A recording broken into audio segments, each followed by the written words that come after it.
Welcome back to Health Hacks. I'm Tara Peterson, and today we're unpacking one of the biggest nutritional stories of the year, the 2025 to 2030 Dietary Guidelines for Americans, just released early in the January of 2026. So these are the official federal nutrition recommendations that influence schools' lunches, health advice, federal programs, and general public understanding of what healthy eating looks like. But this time, the messaging is shift. And from a functional medicine perspective, we're excited. This is a reset grounded in real food, metabolic health, and metabolic function, principles we've been advocating for years. That's right, Tara. The early versions of the guidelines weren't designed to help people with metabolic disease, even though a majority of the population now struggles with metabolic dysfunction, things like prediabetes, diabetes, insulin resistance, those kinds of things.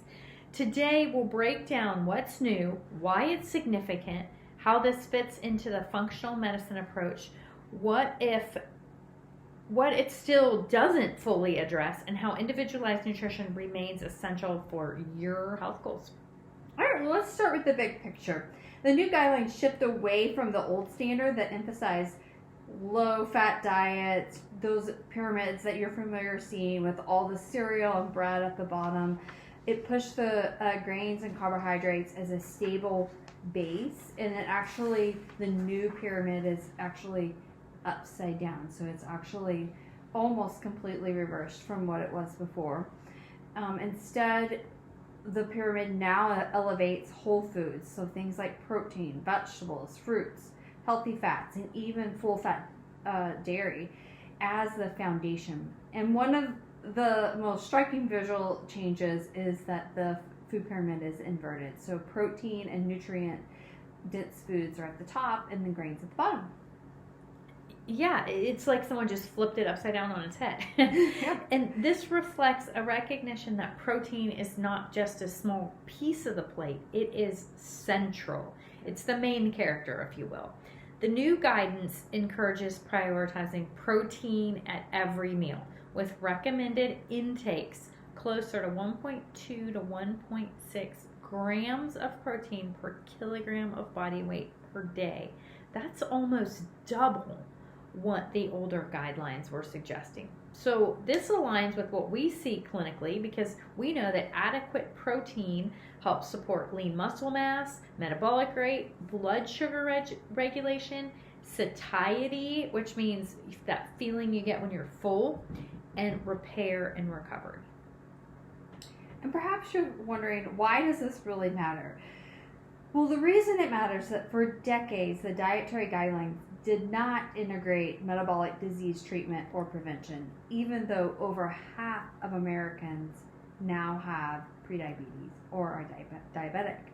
So their historical focus did not help people reverse disease. It largely just offered genetic eat less fat, eat more grains advice, which in many cases actually increased the glycemic load and insulin stress, playing into the epidemic. That's right. So when most of what you're encouraged to eat is carbohydrate heavy, especially refined or highly processed carbs, you're asking the body to manage a lot of glucose. This drives insulin resistance, weight gain, fat storage, and contributes to chronic disease. That's why we saw this metabolic health epidemic in this country. And it's not just our country, but we'll talk about the U.S. because that's where most of our population is. The functional medicine lens emphasizes metabolism and metabolic health. It's not just about calories or food group. And this updated guidance from the with the new food pyramid finally is moving us in the right direction. Yes, so here's what the guidelines did get right. So we're excited about these. There are a few areas where the new guidelines really aligns with what we've been recommending for years. So number one, let's eat real food. And just get rid of the processed foods. So the guidelines explicitly call out highly processed foods and added sugars.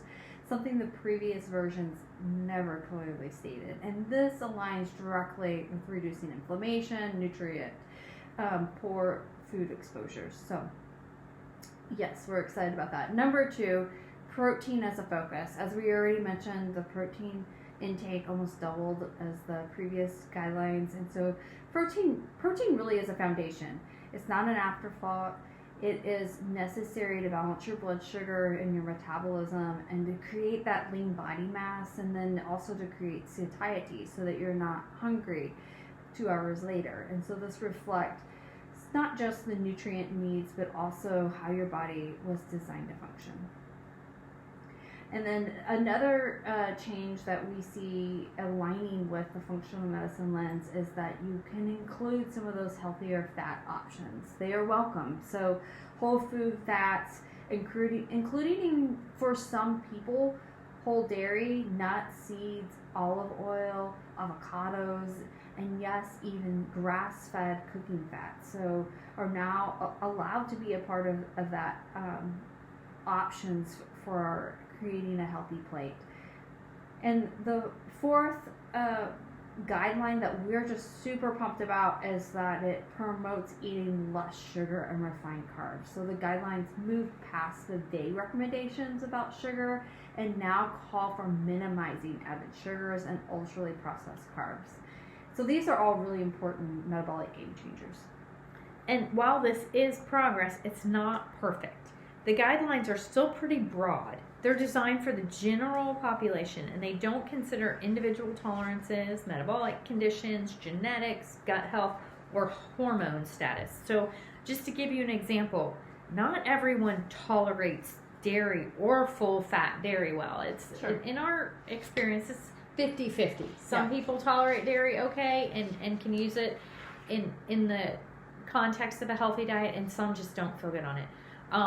Red meat, and that being emphasized, without context. Some people just, maybe they don't have a gallbladder and they're trying to eat really fatty cuts of red meat or something like that. So maybe that's not appropriate. Or fiber.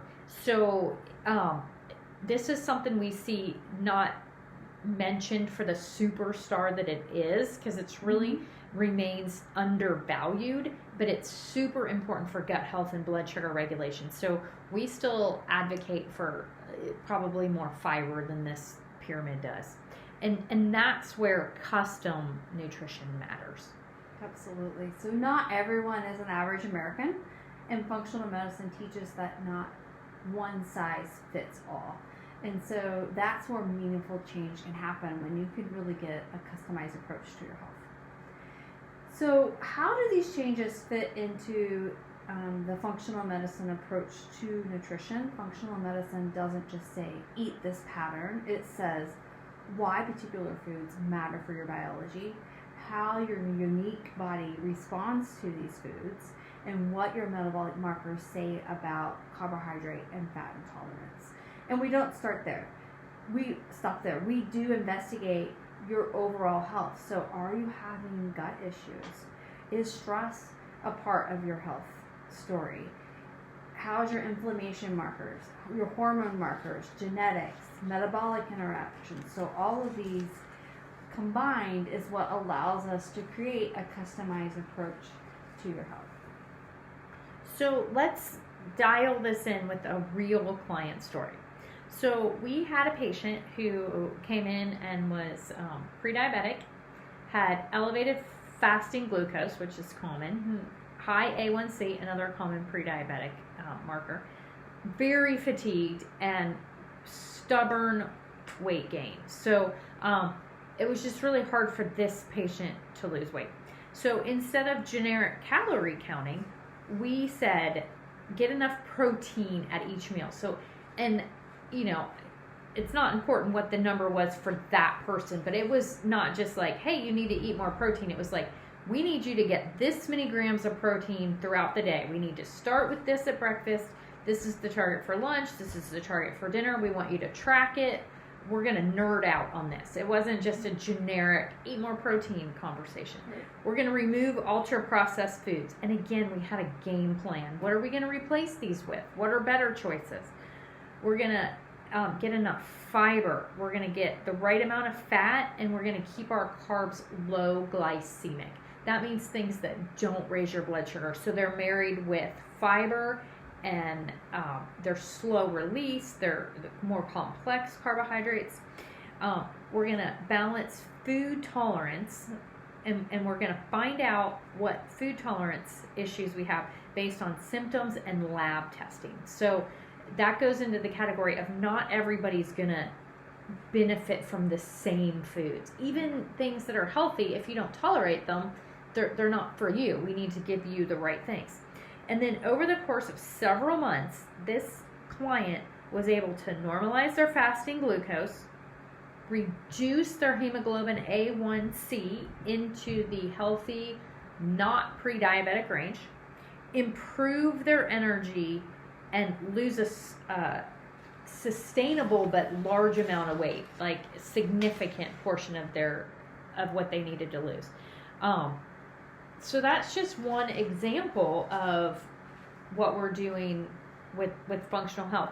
In addition to that, they were also able to cut down on their inflammatory markers. So they weren't as achy and those things. So that's the power of using lab tests and customizing the nutrition plan versus just a one-size-fits-all. Hey, everybody should go on the keto diet. Everybody probably shouldn't go on the keto diet. And that's really the heart of the message that we want you to take home today, is that the changes that we're seeing are positive. We're excited that after 20 years of yelling this at the top of as loud and whoever would listen to us, that let's eat real food, let's eat whole foods, let's prioritize protein, and let's limit ultra processed foods. That's a positive public health shift that everybody can benefit from.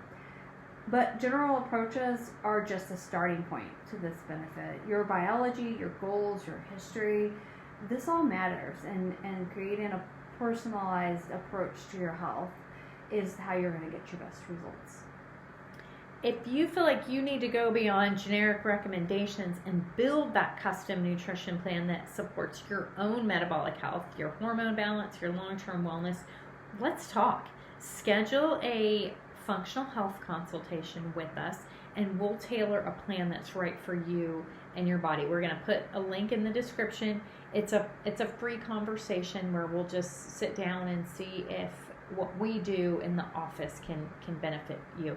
We can work with people around the country. You don't have to live in the Branson area. We love seeing people in person in the office, but we also see a fair amount of people that are just, not going to be in Branson, and they still want to benefit from this kind of work. So we're happy to talk if that's you. Yes, absolutely. We look forward to that. And thanks for listening to Health Hacks. We will see you next time. And we hope that if you love this podcast, that you share, like, and subscribe to our podcast. But we're here next time. We'll be ready to dig into some more material and help you thrive.